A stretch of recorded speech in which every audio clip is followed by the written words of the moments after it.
खौरां नोंथांमोननि थाखाय मोनसे गोजोनथाव खौरां लानानै फैदों।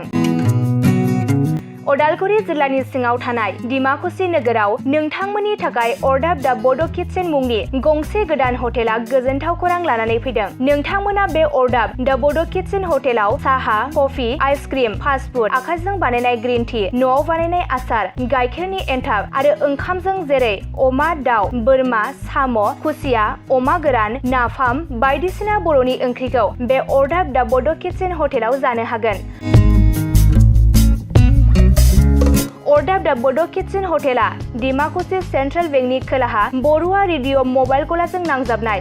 सोरबाफोर अरदाब दा बड' किटचेन हटेलाव बायदिसिना जामुं आदार जानो थाखाय सिगांग्रो अर्डार हरनोब्ला नैबे 8135967290 जामबुं नाम्बाराव कल खालामनानै बुकिं खालामहरनो हागोन।